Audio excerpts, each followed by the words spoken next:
सुप्रभात भैयावन। आज हम लोग क्लास 10 के चैप्टर 6 का पीरियड 1 जो कि ट्रायंगल है उसके बारे में पढ़ेंगे। ट्रायंगल के बारे में हम लोग क्लास 9 में, क्लास 8 में, क्लास 6 में, क्लास 5 में, जूनियर क्लासेस में भी पढ़ चुके हैं, मगर अब हम लोग ट्रायंगल के बारे में कुछ अलग चीज पढ़ने वाले हैं। जैसे हम लोग थोड़ा सा रिकॉल करते हैं अपने डेफिनेशन को। ट्रायंगल का डेफिनेशन हम लोग कह सकते हैं the reason bounded by 3 line segments is called triangle. और भी बहुत कुछ डेफिनेशन में कहा जा सकता है, मगर यहाँ पे आपको लिखा गया the reason bounded by 3 line segment is called triangle. 3 line segment से घिरे हुए क्षेत्र को ट्रायंगल कहते हैं। अब हम लोग ट्रायंगल में कॉन्ग्रुएंसी के बारे में क्लास 9 में पढ़ चुके हैं। Congruency in class 10 we have to study about the topic similarity. अब हम लोग यहाँ पे पढ़ेंगे सिमिलैरिटी के बारे में। तो सिमिलैरिटी होता क्या है, सिमिलैरिटी के बारे में तो हम लोग डायरेक्ट सिमिलैरिटी टॉपिक पे आ जाते हैं। तो सिमिलैरिटी होता क्या है, तो सिमिलैरिटी जानने से पहले हम लोग को जानना होगा सिमिलर फिगर्स। तो सिमिलर फिगर्स होता क्या है, सबसे पहले हम लोग जानते हैं कि कोई दो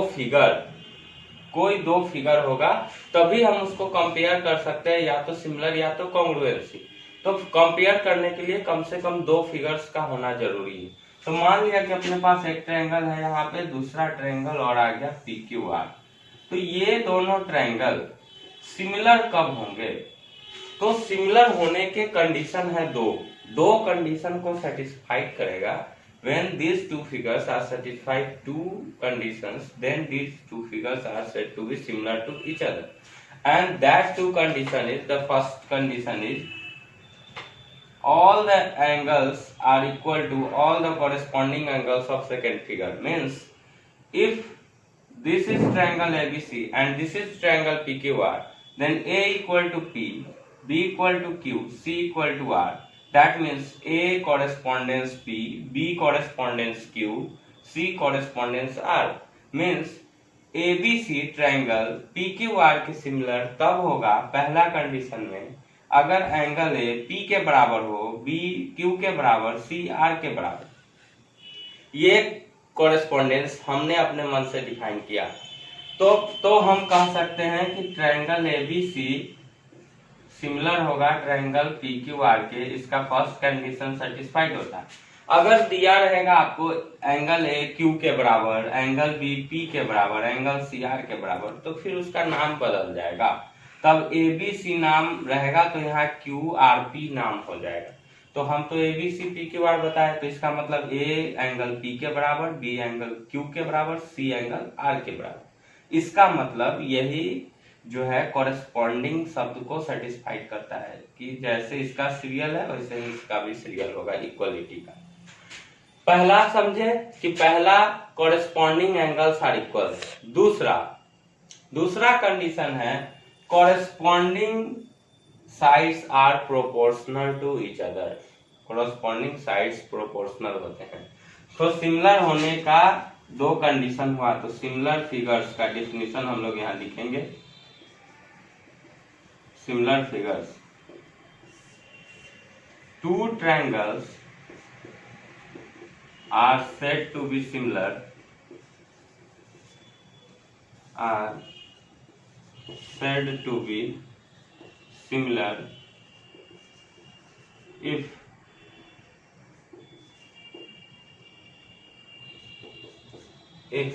पहला में क्या हो जाएगा, if their corresponding angles are equal, if their corresponding angles are equal,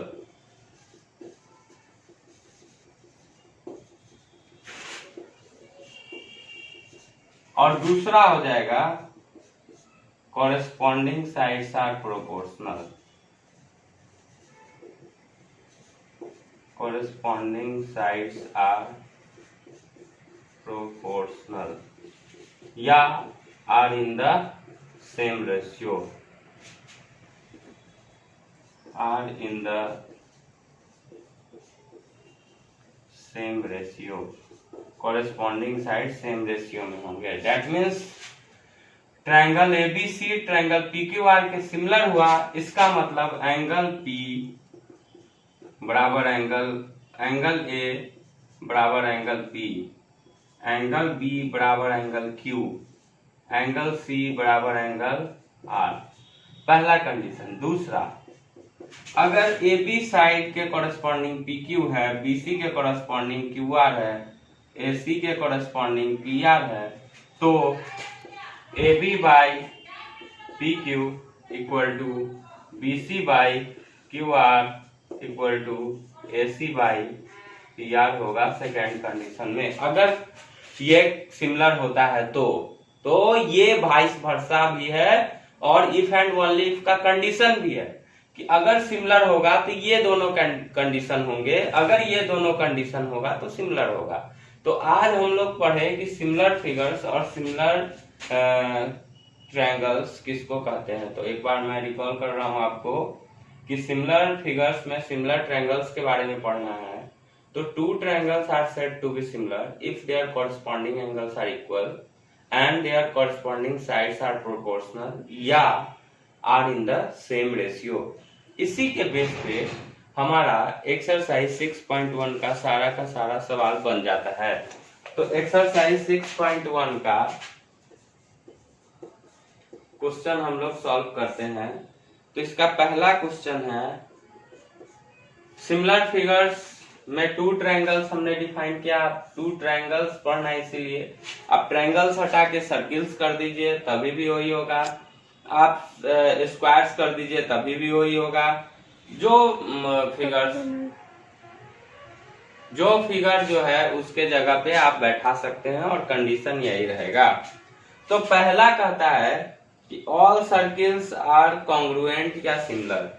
तो कॉन्ग्रुएंसी एक अलग शब्द है। कॉन्ग्रुएंसी में आपको सारा पार्ट इक्वल हो जाना चाहिए, बट सिमिलरिटी में पार्ट इक्वल नहीं होता है। जैसे मान लो कि यहाँ पे दिया ये ट्रायंगल एबीसी, ये 2 सेंटीमीटर का है, 3 सेंटीमीटर का है, 5 सेंटीमीटर का। यहाँ 60 डिग्री है, मान लिया यहाँ पे 30 डिग्री है, यहाँ पे मान लिया कि 90 डिग्री, ऐसा कुछ है। तो 3 4 5 का कंडीशन मान लो, 3 4 5 का कंडीशन मान लो, 3 4 5 का कंडीशन हो जाएगा, हो गया। तो इसी तरह का कोई दूसरा ट्रायंगल भी हम बनाते हैं PQR। तो यहाँ पे भी 60 होता है, ये 30 होता है और ये 90 होता है, मगर इसके जो होंगे साइड्स प्रोपोर्शनल होना। जैसे ये अगर 5 है तो इसी का मल्टीपल्स में ही 15 सेंटीमीटर का हो जाता है, ठीक है। इसी के मल्टीपल्स में ही 12 सेंट, जितने मल्टीपल्स में पहला गया 5 के मल्टीपल्स में अगर 3 मल्टीपल्स 15 है तो पीआर भी उसका 4 का 3 मल्टीपल्स 12 भी होना चाहिए, 3 है उसका 3 मल्टीपल्स 9 ही होना चाहिए। मतलब इसका रेशियो सेम होना चाहिए। जो मल्टीपल में एक साइड बढ़ेगा कॉरेस्पॉन्डिंग साइड, उसी मल्टीपल्स में बाकी साइड्स भी बढ़ेंगे। ऐसा नहीं कि ये 3 टाइम्स हो गया तो ये 2 टाइम्स हो जाए, ये 1 टाइम्स 5 टाइम्स हो जाए, ऐसा कुछ नहीं हो सकता है। जितने टाइम्स एक जाएगा उतना ही टाइम सारा, और सारे एंगल सेम हुए तो सेम हुए, बट इसका साइड का लेंथ और इसके साइड के लेंथ में अंतर आ गया। बस ये है कि सेम रेशियो है बट अंतर है उसके साइड में। इसका छोटा साइज का साइड है, इसका बड़ा साइज का साइड है, तो इसमें दिक्कत होगा, कॉन्ग्रुएंसी ये नहीं हो पाएगा। ये सिर्फ सिमिलर फिगर्स होंगे। अगर कॉन्ग्रुएंट होता तो 60 30 90 तो होता, मगर वो भी 5 4 3 ही होता। ऑब्वियसली ये होना जरूरी है, ये नेसेसरी है कॉन्ग्रुएंसी के लिए, मगर सिमिलरिटी में ये जरूरत नहीं है। सिमिलरिटी में सिर्फ एंगल्स इक्वल हो और साइड प्रोपोर्शनल हो, सेम रेशियो में हो। तो सर्किल सारे एक दूसरे के सिमिलर होते हैं, कॉन्ग्रुएंट नहीं, क्योंकि एक 1 सेंटीमीटर का सर्किल है, एक 2 सेंटीमीटर का सर्किल है, एक 3 सेंटीमीटर का सर्किल है। तो ये सर्किल्स जो होंगे आपस में क्या होंगे, आपस में ये कॉन्ग्रुएंट नहीं हो पाएंगे। क्योंकि कॉन्ग्रुएंट सर्किल का हम लोग 9 में सर्किल में डेफिनेशन पढ़े थे कि कॉन्ग्रुएंट होता है कोई दो सर्किल तब जब उसका रेडियस इक्वल होता है। Two circles are congruent if their radii are if they have equal radius. तो यहाँ सर्किल्स जो होंगे सिमिलर होंगे, क्योंकि इसका रेडियस 1 है तो 2 उसके मल्टीपल्स में आया, इसका 3 उसके मल्टीपल्स में आया, सब एक दूसरे के मल्टीपल में आएगा, इसलिए सारे सर्किल एक दूसरे के क्या होते हैं, सिमिलर होते हैं। तो इसका आंसर हुआ सिमिलर, कॉन्ग्रुएंट नहीं हुआ। कॉन्ग्रुएंट कब होगा, जब सारा सर्किल 1 सेंटीमीटर का है, एक सेट है, तो वो सिमिलर हो जाएगा, ऐसे में कॉन्ग्रुएंट हो जाएगा, ऐसे में सिमिलर हुआ। दूसरा, ऑल स्क्वायर्स आर कॉन्ग्रुएंट नहीं, क्योंकि साइड सबका अलग अलग होगा, तो सारे स्क्वायर्स क्या होते हैं, सिमिलर होते हैं, सेम कंडीशन सर्किल की तरह ही। All dash triangles are similar, तो उसमें 2 ऑप्शन दिया है, आइसोसेलस और इक्विलैटरल, तो इक्विलैटरल होगा, आप समझ भी गए होगा इक्विलैटरल क्यों होगा, क्योंकि इक्विलैटरल के सारे साइड्स आपस में प्रोपोर्शनल हो जाएंगे। चौथा कंडीशन है जो सिमिलैरिटी का कंडीशन लिखाया गया, two polygons of the same number of sides are similar if their corresponding angles are equal, if their corresponding angles are equal and their corresponding sides are, if their corresponding angles are equal, याद आया, if their corresponding angles are equal and their corresponding sides are proportional, ये हो गया condition का ही question था। दूसरा में आपको 2 एग्जांपल देना है सिमिलर फिगर्स का, तो 2 स्क्वायर बना दीजिए, 2 सर्किल बना दीजिए। नॉन सिमिलर का तो 1 सर्किल 1 स्क्वायर बना दीजिए, नॉन सिमिलर हो जाएगा। तीसरा क्वेश्चन में state whether the following quadrilaterals are similar or not, because first figure is the figure of parallelogram and second figure is the figure of square and the parallelogram is not similar to parallelogram because in square all the angles are equal, but in parallelogram opposite angles are equal and opposite sides are equal, so these two figures are not similar to each other। ठीक है भैया बन, तो हम लोग कल अब जो नेक्स्ट क्लास पढ़ेंगे उसमें हम लोग सिमिलैरिटी के बारे में जानेंगे कि कितने टाइप का सिमिलैरिटी होता है, उसके थ्योरम्स के बारे में और थेल्स थ्योरम के बारे में जानेंगे। अभी आपका होमवर्क हो गया आज का,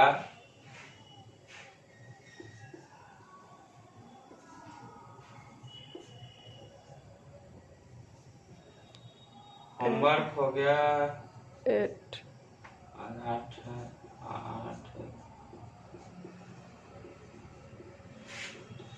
Do exercise 6.1 and remember definitions। Remember definitions, ठीक है, इसको आप लोग करिएगा। हम लोग नेक्स्ट वीडियो में आगे जानेंगे क्या करना है। ठीक है भैया बन, तो हम लोग मिलते हैं नेक्स्ट वीडियो में। Thank you.